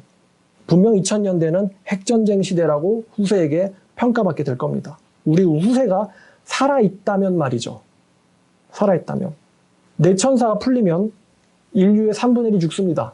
앞에 있는 자연계에 대한 심판을 비교해 봤을 때 이 3분의 1이라는 숫자는 결코 과장된 숫자가 아닐 겁니다. 결코 과장된 숫자가 아닐 거예요. 이게 만약에 과장되고 비유의 숫자라면 앞에 3분의 1 비율도 전부 다 비유였어야 해요. 그러나 우리는 산림과 해양 생태계와 식수와 깨끗한 공기를 다 잃어버렸는데 이런 고통 속에서 살면서도 이거는 비유일 거야 라고 해석할 수는 없습니다. 1900년대에 주석을 썼던 옛날 주석가들처럼 말이죠. 비유일 수도 있어 이렇게 말할 수는 없다는 거죠. 눈앞에서 성취가 됐는데. 그런 고로 여섯 번째 나팔 전쟁에 대한 심판의 3분의 1의 죽음도 분명히 과장된 숫자가 아닐 겁니다. 그럼 계산을 하면 얼마냐? 60억 중 20억이 아니고 지금은 인구가 79억이에요. 정확하게는 78억 8천만 명입니다. 79억 중 3분의 1이면 계산해보니 26억 3천만 명에 해당합니다. 26억 3천만 명. 이만한 전쟁 사망자는 어떤 전쟁으로나 나오느냐? 핵전쟁으로 나와요. 핵전쟁으로나 이만한 전쟁 사망자가 나옵니다. 6.25 이야기로 돌아가면 김일성이란 인간이 말이죠. 남침을 요구를 몇 번을 했을까요? 스탈린한테. 김일성이 그냥 쳐들어와서 저 남한 정복하자. 한번 때려볼까? 이렇게 내려왔을까요? 김일성이? 6.25에 대해서 여러분 잘 아셔야 될 것 같아요. 김일성이 스탈린한테 남침하게 해달라고 제발 허락해달라고 46차례를 빌었어요.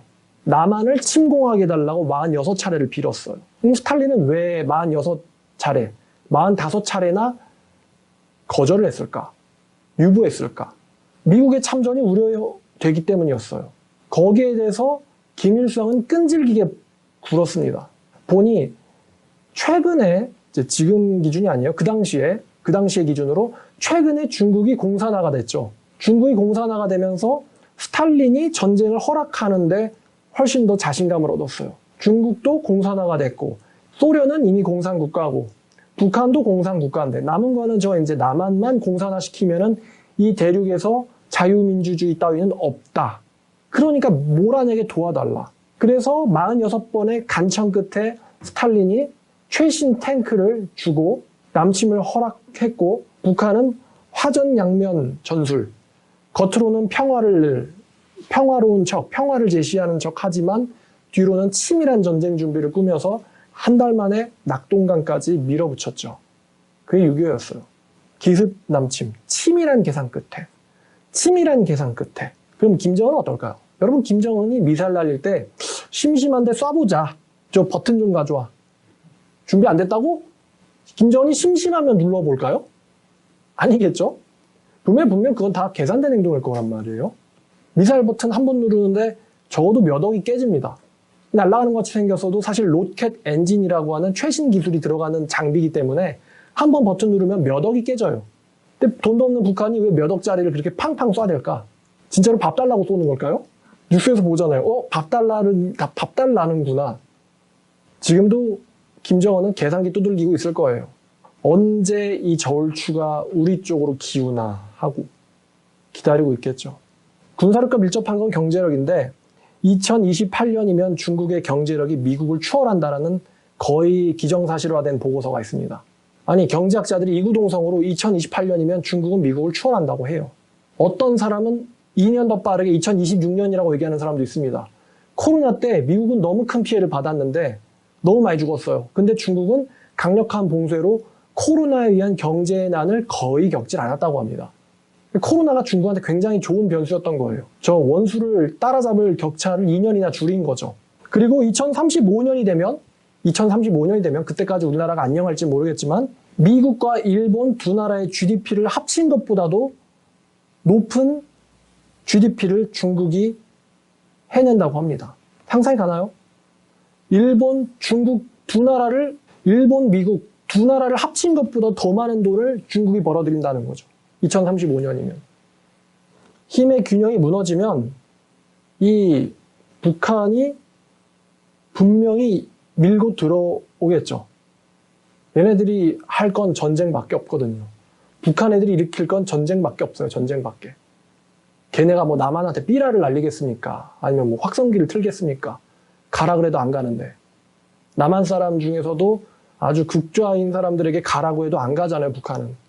왜냐면 가면 처형당하거든요. 남한에서 올라왔대라고 선전도구로 몇 달 이용당하다가 입 털까봐 수용소 보내서 처형시킵니다. 월북하면요. 그러니까 안 가죠. 북한이 일으킬 건 전쟁밖에 없어요. 지구의 화약고가 중동이 아니라 한반도입니다. 한반도. 진짜 무서운 지역이에요, 여기는. 중동 애들은 화딱지가 나면 대공포 쏘고 총으로 사람 죽이는데 북한 애들은 화가 나면은 날릴 건 하나예요. 요즘 북한은 핵 잠수함을 만드는데 심혈을 기울이고 있죠. 여태까지가 다 그것을 위한 개발이었으니까. 핵미사일 만들었죠. 대륙간 탄도미사일 만들었죠. SLBM, 수중 발사 시스템만 갖추었죠. 그럼 수중 발사는 왜 갖출까요? 핵 잠수함한테 달려고 하는 거예요. 끊임없이 비대칭 전력만 개발하고 있어요, 이 북한은. 북한이 왜 도대체 이 미사일 쏘겠어요, 몇 억짜리를. 그거 쏘든 말든 남한 사람 정말 관심도 없거든요. 근데 정말로 관심이 없어도 될까요? 정말로 관심 없어도 될까요? 이거는 언제든지 남한을 핵 공격하겠다라고 하는 위협입니다, 여러분. 아주 질 나쁜, 전에도 한번 사람을 죽인 적이 있는 살인 전과자가 웃으면서 여러분 눈앞에다가 여러분 목에다가 단도를 살짝 이렇게 대어보고 있는 거예요. 야! 이러면서요. 근데 여러분, 살인 전과자가 여러분 눈앞에서 목에다가 단도를 가지고 웃으면서 이러고 있는데 아무 관심도 없는 게 정상일까요? 그쵸, 여러분? 에이, 진짜 찌르겠어. 이게 이제 무서운 거죠. 무관심. 무관심이 무서운 거죠. 무관심. 북한이 찌르겠어? 배를 침몰시켜도? 우리 영토가 폭격을 당해도? 에이, 찌르겠어? 국민들의 무관심. 이런 이야기를 교회가 하니까 교회가 싫죠, 걔네들은. 공산주의자들이 1억 5천만 명을 학살했다는 거 잊지 마세요. 걔넨 제정상이 아닌 애들입니다. 특히 걔네들이 제일 싫어하는 애들이 교회예요, 교회. 만민의 아편, 교회. 왜? 교회만 들어가면은 공산주의가 뿌리를 박을 수가 없어요. 교회만 들어가면. 교회가 있으면은. 왜 하나님이 대한민국을 허락했을까? 전 요즘 길어온 고민 가끔 합니다. 왜 하나님이 대한민국을 허락했을까? 여러분들이 출퇴근하고 알바 가야 되고 또 공부해야 되고 근로해야 되고 일해야 되고 연애도 해야 되고 바쁘니까 관심 없을 수 있어요.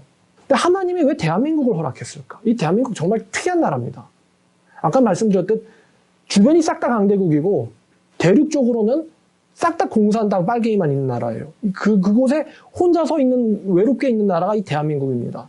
정말 미국이 우리한테 군사 원조 안 해줬으면, 파병 안 해줬으면 여긴 분명 빨갱이 국가예요. 하나도 남김없이 이재용 씨든 이재용 씨의 뭐 비서든 딸이든 자식이든 뭐 누구 대통령이든 아들이든 뭐 중소기업 사장이든 뭐든 학생이든 카이스트든 뭐든 할 거 없이요. 미국이 우리나라 안 도와줬으면 전부 다 할 거 없이 우리나라 사람들은 전부 다 위대하신 김정은 수령님은 이러고 있었어야 될 나라예요. 이러고 있었어야 될 나라인데 미국에서 엄청난 희생을 일으키면서 구해냈어요. 그리고 특이하게도 구해낸 나라 중에서 기독교화가 돼 있는 나라예요. 이 나라가. 그러니까 미국에서 거의 유일하게 군사 원조해주고 기독교를 정착시킨 나라가 대한민국이에요. 일본도 자기들이 통치하긴 했지만 기독교화는 안 됐어요. 대한민국이 자유민주주의면서 동시에 기독교화가 됐어요. 아주 특이한 나라입니다, 이 나라. 대한민국 세계의 공산주의 지도를 보나 아니면은 기독교를 억압하는 나라의 지형을 보나요? 거의 똑같아요. 이 대한민국은 공산주의도 아니면서 종교의 자유도 있고 기독교가 매우 활발한 나라예요. 대한민국이. 왜 하나님이 이 나라를 허락해 줬을까? 여러분 인생이 되게 중요하고 소중한 게 아니고 21세기 혹은 지구 인류 역사에 잠깐 동안의 시간을 차지하고 공간을 차지하다 가는 잠깐 동안 피었다 사라지는 잡초, 들풀, 벌레, 하잘것없는 생명이라고 생각해 보셨어요? 여러분이 이 세상에서 전부가 아니고 잠깐 지나가는 덧없는 생명인 거예요. 여러분이. 그리고 그 사람들이 몰려있는 대한민국도 마찬가지고요. 왜 하나님이 우리나라를 허락해 줬을까? 왜 우리 모두에게 자유를 주었을까? 자유가 있으니까 기독교, 개독교, 누구 빨갱이, 소리도 지르고 난폭운전도 하고 문제도 일으키고 자유가 있으니까요. 공부도 하고 투자도 하고 사치도 부리고 자유가 있으니까 위로 200km만 올라가면요. 위로 200km만 올라가면 어떤 상태예요? 위로 200km만 올라가면 2시간만 가면 도착하는 곳은 어떤 곳입니까? 나만의 드라마 봤다고 숙청되는 곳이에요. 위로 200km만 올라가면 나만의 드라마 봤다고 숙청되고 공개 처형당하고 피건죽 되도록 차에 묶여가지고 길바닥에서 끌려다니다가 가죽 다 벗겨져서 죽임당하고 개돼지 사료로 시체마저도 버려지는 곳. 그런 무서운 나라랑 우리나라가 대치하고 있는데 왜 하나님이 이 나라를 허락해 줬을까? 전 처음에 하나님이 북한 사람들이 좀 불쌍하니까 언젠가는 쟤네들한테도 자유를 주겠지? 라고 생각했는데요. 요즘은 점점 생각이 변해서 하나님이 북한에게 자유를 주기보다는 북한을 가지고 남한을 심판하겠구나라는 생각이 더 강한 생각이 들어요. 즉 평화통일보다는 전쟁이 터질 것 같다는 거예요. 제 생각에는. 하나님이 북한이란 몽둥이를 들어다가 한국을 두들겨 팬다고요. 왜? 한국에게 하나님이 자유를 줬는데 그 자유를 하나님 아버지를 섬기는 데 쓰지를 못하고 기성교회, 교회 다니는 사람들은 우상을 숭배하는데 배교하고 우상 숭배하는데 자유를 쓰고 있고 하나님 안 믿는 무신론자, 불신자들은 기독교를 욕하고 죄악을 저지르는데 하나님이 주신 자유를 쓰고 있으니까 그럼 하나님이 주신 걸 가지고 저렇게 만용하고 오용하고 남용하면 하나님이 하실 일은 하나 아니겠습니까? 줬던 거 뺏는 거죠. 줬던 거 뺏는 거예요. 왜 하나님이 대한민국을 허락해 놨을까? 80억 인구 중에서 5천만 명 없어져봤자 79억 5천만 명의 전 세계 인구. 그래도 엄청 많습니다. 대한민국 사람들 다 없어져도요. 지구에 영향 하나도 안 가요. 중국이면 모를까. 그 나라가 없어져도 영향도 없는데 그 중에 한 명의 인간으로서 여러분이 지금 살고 있고 이 설교를 듣고 있습니다. 왜 하나님이 대한민국을 허락해줬고 왜 하나님 나를 21세기에 이 나라의 한국인으로서 태어나게 했을까? 그거에 대해서 여러분 고민해 보세요. 아주 특이한 나라를 살고 있는 거예요. 여러분은 지금. 나가서 햄버거 사 먹고 돈 쓰고 연애하고 즐기고 좋지만 말이죠. 내가 왜 이 시대에 태어났을까? 한번 고민해 보세요. 취업도 중요하지만 말이죠. 전 취업보다 더 중요한 민족적 정체성에 대해서 민족 정체성 혹은 여러분 개인의 정체성에 대해서 이야기를 하고 싶은 거예요. 왜 주셨을까 하나님이? 조금만 하나님이 영혼을 딱 던져가지고 그 영혼이 대한민국에서 꽃이 피었거든요. 근데 하나님이 조금 실수해가지고 여러분들의 영혼이 북쪽 200km 위에서 떨어졌다고 생각해 보세요. 얼마나 끔찍할지 생각해 봤어요? 깨어나 봤는데 조선말을 쓰긴 쓰는데 한국인이 아니네. 그게 뭐예요? 인생 망했다는 거죠. 왜 여러분이 북한이 아니라 한국에서 태어났을까? 그럼 여러분이 북한이 아닌 한국인으로서 할 수 있는 일은 뭘까? 이런 고민도 할 수 있잖아요. 열심히 취업해서 성공해서 자기 안정 추구하는 거 좋습니다. 행복 추구 좋죠. 하지만 그것도 하나님의 허락 안에서 일어나고 있다는 걸 여러분이 아셔야 돼요. 결혼도 마찬가지고요. 사업도 마찬가지입니다. 하나님 허락하셔야 평화가 보장돼야 건강이 보장돼야 자유가 보장돼야 연애도 하고 결혼도 하고 쾌락도 즐기는 거고 사업도 하는 겁니다. 아파트도 사는 거고요. 왜 대한민국이 존재할까? 제가 고민하다가 두 가지 정도의 답을 생각해 봤습니다. 첫 번째는요. 하나님이 우리 대한민국에 복음화, 구원받아서 천국 갈 수 있는 기회를 준 거예요. 첫 번째는. 우리 한국은요. 대한민국이 되기 전까지 종교의 자유를 경험하지 못했어요. 한국은. 조선은요. 기독교를 끔찍하게 박해했던 나라였습니다. 선교사들을 마구 죽였죠. 중국, 공산주의 국가잖아요. 정말 무서운 나라고요. 근데 중국은 이미 한번 복음화를 경험했던 나라예요. 조선이 되게 선교가 힘든 나라라고 했는데 조선을 선교하는 이제 성경에서 치면 안디옥 같은 교회, 이 안디옥 같은 선교 전진 베이스 캠프가 바로 중국이었어요. 중국. 그렇다는 것은 중국에 굉장히 많은 기독교 선교사들이 활동했다는 거예요. 1860년에 중국의 선교사 가족들이, 그러니까 백인 가족들이 50명이었습니다. 중국에 살고 있는 백인 선교사 가족이 50명이었어요. 60년에. 그런데 1900년에는요, 중국에 살고 있는 백인 선교사 가족이 2500명이었습니다. 이 120년 전이죠. 영국에서 온 사람들이 1400명, 미국에서 온 사람들이 1000명, 나머지는 기타 유럽 국가에서 온 사람들. 1953년 중국에서 선교사 추방령이 떨어지기 전까지, 전원 쫓겨나기 전까지요, 약 5만여 명의 기독교 선교자, 전도자들이 중국을 돌아다녔어요. 5만 명의 기독교 전도자들이 중국을 돌아다녔어요. 중국의 문화대혁명 때 숙청당한 중국 기독교인들이 은근히 꽤 있습니다. 그러니까 중국은요, 지금은 저래도 한때 복음화를 경험했던 나라예요, 중국이. 대한민국은 복음화를 경험한 적이 없어요. 조선 때까지는 경험한 적이 없어요. 이승만 대통령이 당선되고 나서, 초대 대통령으로 오고 나서, 우리나라가 대한민국을 드디어 갖추고 나서, 그때 이제 선교가 활발하게 시작됐죠. 50년대부터, 40년대부터. 그 전까지는 일제 식민지에서 숨만 살살 쉬고, 뭐 평양 대붕이 있었다고는 하지만 사실은 숨만 살살 쉬는 시대였어요. 우리나라는 1900년대 후반에 기독교의 폭발적 대붕을 경험했죠. 두 번째, 하나님이 대한민국을 주신 이유는 딱 보면요, 세계 선교의 전초기지라는 생각이 들어요. 세계 선교의 전초기지구나. 일본, 북한, 중국, 대만 등등 주변 국가가 전부 다 불신자 국가이거나 공산주의 국가입니다. 세계 선교 지도를 보면요, 진짜 재밌어요. 딱 알박기예요. 싹 다 빨개요. 남한만 팔았습니다. 미국도 팔았고, 캐나다도 팔았고, 유럽도 팔았고요. 아프리카 저 일부 지역도 파란데, 이 인도 요 위에 중국, 그 다음에 이 아래 동남아시아 이쪽 싹 다 빨개요. 하다못해 일본도 기독교 국가가 아니죠. 불신자 국가예요. 근데 하필이면 딱 대한민국만, 요 남한만 딱 파란색이에요. 이게 알박기입니다, 이거 정확하게. 이 골치 아픈 한민족은 사탄 입장에서 골치 아프겠죠. 세계에서 선교사들을 제일 많이 파송하는 나라 3위 안에 듭니다. 최근까지는 2위라고 했는데 요즘엔 어떻게 되는지 모르겠어요. 그러니까 한국이 감당했어야 되는 거, 하나님에게서부터 받았어야 되는 축복, 복음화에 대한 기회를 얻는 거. 두 번째, 마지막 때에 선교, 전도의 사명을 감당케 하는 거였어요. 근데 선교나 전도는 건강한 교회로부터 이 영향을 얻습니다. 그러니까 교회가 망가지면요, 선교 어떻게 합니까? 본진이 터졌는데 어떻게 원정을 나가요? 그죠? 본부가 망가졌는데. 근데 지금 교회 꼴 장난 아닙니다. 너무나도 많은 비진리들, 이단들, 사이비들, 너무나도 많은 비진리들이 교회를 완전히 삼켜 먹었어요. 아마 여러분들이 알고 계시는 혹은 보시는 유튜브들 중에 이단인지도 모르고 보시는 분들이 꽤 있을 겁니다. 저도 매번 놀라니까요. 너무나 이단이 많이 교회를 먹었어요. 자유주의 신학, 제가 싫어하는 자유주의 신학부터 신천지 하나님의 교회 이런 거는 뭐 이런 걸 분별 못하고 빠진다는 건 그냥 그건 논할 가치가 없고요. 너무나 이상한 신학들, 정통교회 탈을 덮어쓰고는 너무나 이상한 신학들이 교회 안에 잔뜩 들어왔어요.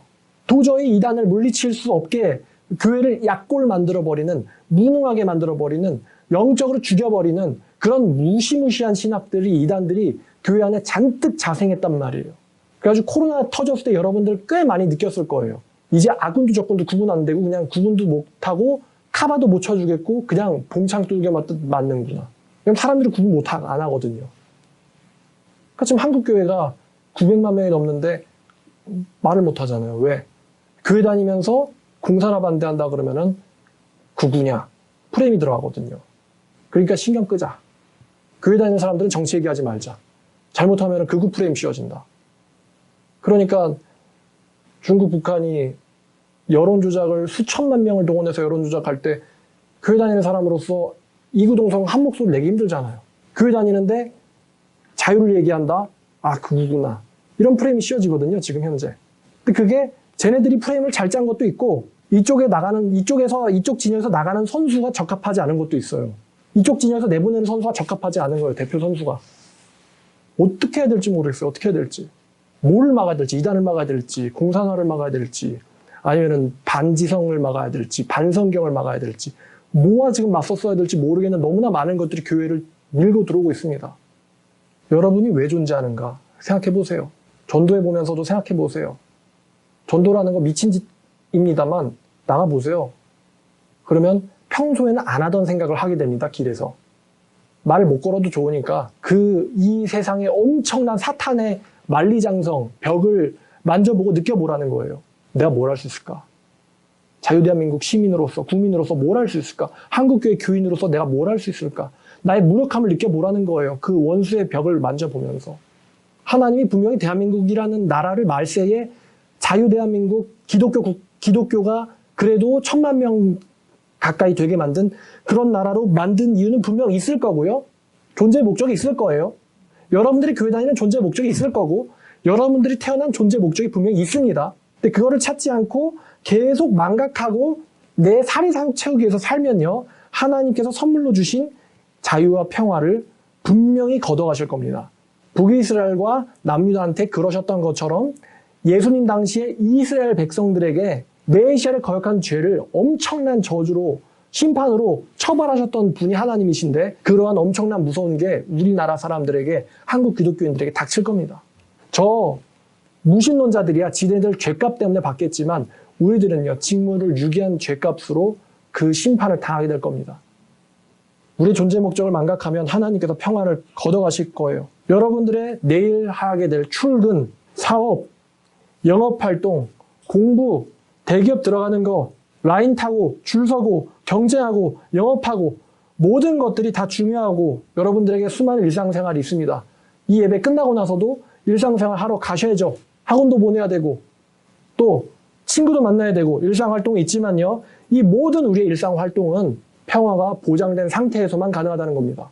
자유가 보장된 상태에서만 가능하다는 거예요. 그러니까 여러분 좀 자신감 가지세요. 기독교는 굉장히 중요한 기구입니다. 하나님의 나라에서, 이 세상에서. 아무리 저것들이 기독교를 개무시하고 욕해도요. 기독교가 없으면요. 이 나라를 악의 사상적인 공격, 물리적 공격으로부터 막아줄 만한, 대체할 만한 세력이 없다는 거예요. 아무리 세상 사람들이 돈 가지고 내가 뭔데 이렇게 나서도요. 여러분 하나님 나라의 왕들이고 사도들 같은 사람들이고 보냄받은 자들입니다. 쫄지 마세요. 그 인간들이 아무리 돈 많다고 자랑해봐야 이 나라 적화되면요. 다 몰수하고 숙청 1순위입니다. 걔네들은. 강남에 부동산 많다고 자랑해봐야 거기에 행리산 하나 떨어지면은 팔리지도 않는다 이 말입니다. 아무리 주식 많이 가졌다고 자랑해봐야 평화 사라지면요. 다 똥값 됩니다. 하나님 보장해주니까 그런 것들이 가능한 거예요. 평화가 사라지면 우리나라 남한 국민 전체가 죽음을 각오해야 돼요. 제가 저번 주에 그러니까 며칠 전에요. 꿈 꿨어요. 무슨 꿈 꿨냐면은 꿈속에서요. 사모랑 같이 있는데 어느 학교 강의실을 갔어요. 근데 강의실 텔레비에서 뭐가 나왔냐면요.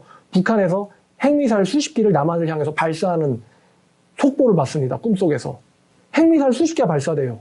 저는 평상시에는 뭐 다 죽어도 되지 않나? 이런 생각 조금 있는데 근데 막상 꿈속에서 핵미사일 발사돼가지고 그게 이제 몇 분 뒤, 몇십 분 뒤에 여기에 이제 도달한다. 몇 분 뒤에 도달한다. 라는 거를 직감하고 나니까요. 굉장히 무섭고 당황을 해가지고 어떻게 해야 될지 모르겠는 거예요. 빨리 나가서 도망가야겠는데 분명 보나마나 저 좁은 길은 분명히 차들로 미어 터졌을 거예요. 차를 타고 도망갈 수도 없는 노릇이고 뛰어갈 수도 없는 노릇이고 차를 탈 수도 없고 뛰어갈 수도 없고 어떻게 해야 되나라고 발만 동동 구르다가 깼어요. 왜냐면 사모가 저를 발로 찼거든요. 몇 분 뒤면 핵미사일이 도달하는 꿈인데 왜 발로 차서 깼을까? 그것도 하나님의 인도하십니까? 긴장해가지고 어떻게 하면 좋지? 어떻게 해야 돼? 차 타야 돼? 자전거 타야 돼? 뛰어가야 돼? 어떻게 해야 돼? 그러다가 깼단 말이에요. 내가 그냥 뭐 전쟁 나면 나는 거지가 아니고 진짜 나면 안 되게 진짜 나면 내가 되게 무서워하겠구나, 당황하겠구나. 그때 또 곰곰이 고민을 했죠. 어떻게 해야 되지? 분명히 경부고속도로는 막힐 거고 국도는 못 쓸 거고 SRT나 KTX 선로를 따라서 부산까지 내려가야겠다. 라는 생각이 들었어요. 부산까지 가야죠. 어떻게든. 왜요? SRT나 KTX 선로가 이 근처를 지나가니까 거기까지 어떻게든 가가지고 내려가야겠다. 여러분 같이 내려가요? 저한테 여러분들이 없으면은 저는 나만에 있을 이유가 없다고 생각하거든요. 여러분들 있으니까 안 가는 거예요. 여러분도 없으면 가죠. 여러분 핵전쟁이 좋아요? 대지진이 좋아요? 선택 하나 하세요. 핵전쟁이 좋아요? 대지진이 좋아요? 그래도 대지진이 낫지 않아요? 걔는 재수종 살잖아요. 그 일본 열도에서도 저기 아래쪽, 도쿄 쪽 말고 위쪽. 그쪽은 지진 잘 안 납니다. 지진 잘 나는 데는 그 아래쪽이에요. 주름살이 끼어 있거든요, 그 아래쪽에. 그러니까 지진 났지. 그리고 그거 날 걸 알고 이민 간다 그러면은 지진 날 쪽으로 가겠어요? 안 날 쪽으로 가지, 당연히. 여러분이 있으니까 못 가는 거예요. 왜냐면 지도자거든. 같이 죽어야지. 피난도 같이 해요, 여러분. 혹시 나 가족이 없다, 가족한테 연락이 안 된다 그러면은 일로 오세요, 같이 가게. 제가 죽을 때까지 책임질게요. 피난을 맨날 해야겠다. 그리고 가족분들 메일 주소도 주메일 같은 거 하나씩은 외워둬요. 전쟁 나면 핸드폰 안 됩니다. 네이버 이메일 안 됩니다. 그러면 어떻게 가족 찾겠어요? 연락 어떻게 하겠어요? 주메일로 해야죠. 왜냐면 본사가 미국에 있으니까. 근데 가족분들 주메일 주소 외우고 있나요? 사모한테 물어봤더니 모른대요. 카카오톡 당연히 안 되죠. 페이스북은 되겠다. 여러분 뭐를 내가 본능적으로 반사적으로 빨리빨리 해야 될지를 그래도 한 번쯤은 생각해 봤으면 좋겠어요. 안 나는 게 제일이지만 2000년대는 분명히 핵전쟁 시대라고 후세에게 평가받을 겁니다. 이 광결이 인간들이 할 미친 짓이 그밖에 없어요, 이제. 지구 박살냈고, 나머지는 서로 박살하는 건데. 평화가 사라지면 한여름밤의 꿈이라는 소설처럼 모든 것이 허상에 불과하게 됩니다.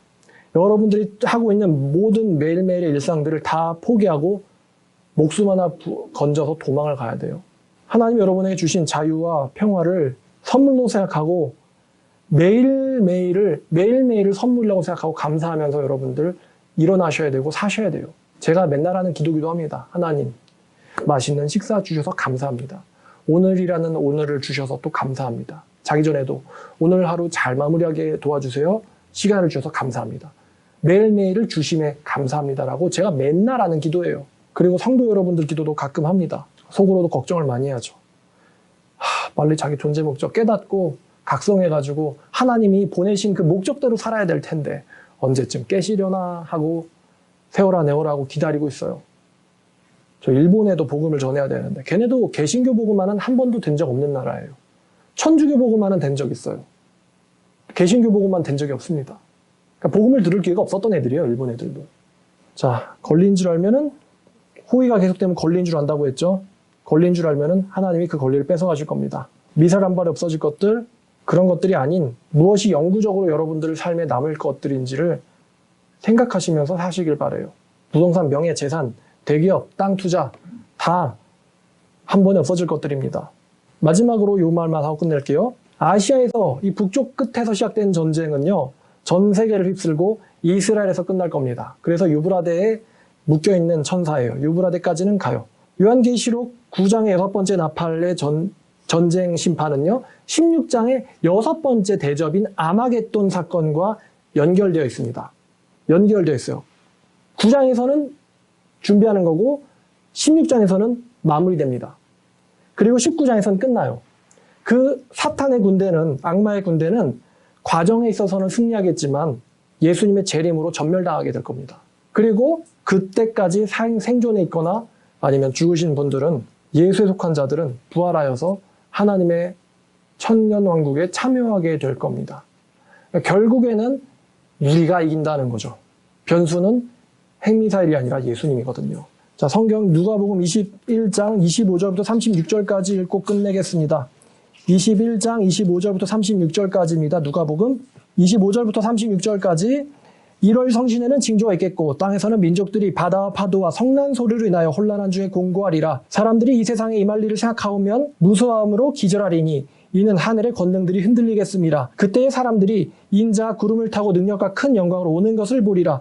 이런 일이 되기를 시작하거든 일어나 머리를 들라 너희의 구원이 가까웠느니라 하시더라. 이에 비유로 이르시되 무화과 나무의 모든 나무를 보라. 싹이 나면 너희가 보고 여름이 가까운 줄을 자연히 아나니 이와 같이 너희가 이런 일이 일어나는 것을 보거든 하나님의 나라가 가까이 온 줄을 알라. 내가 진실로 너에게 이르노니 이 세대가 지나기 전에 모든 일이 다 이루어지리라. 천지는 없어지겠으나 내가 너에게 한 말은 없어지지 아니하리라. 너희는 스스로 조심하라. 그렇지 아니하면 방탕과 술 취함과 생활의 염려로 마음이 둔탁하여지고 뜻밖의 그날이 너희에게 덫과 같이 임하리라. 이날은 온 지구상에 거하는 모든 자들에게 임하게 되리라. 이러므로 너희는 장차 올 이 모든 일을 능히 피하고 인자 앞에 설 수 있도록 항상 기도하며 깨어있으라 하시니라. 기도하겠습니다. 하나님 아버지, 우리에게 이 말씀 주심에 감사드립니다. 아버지, 저희가 죽을 때에 정말로 사라지지 않는 영원한 기업을 선물로 받는 자 되게 하시고, 또 아버지께 칭찬받는, 영구히 칭찬받을 귀한 일들을 감당하는 그런 일들을 감당할, 또 그런 일들을 발견할 저희 모두가 되기를 원합니다. 저희에게 사명을 주시고 꿈을 주시고 미션을 주시옵소서. 저희가 최선을 다해서 감당하겠습니다. 아버지, 그리고 저희의 모든 삶을 지켜주심에 감사드립니다. 이 모든 말씀 다시 오실 우리 주 예수님의 이름으로 기도드렸습니다. 아멘.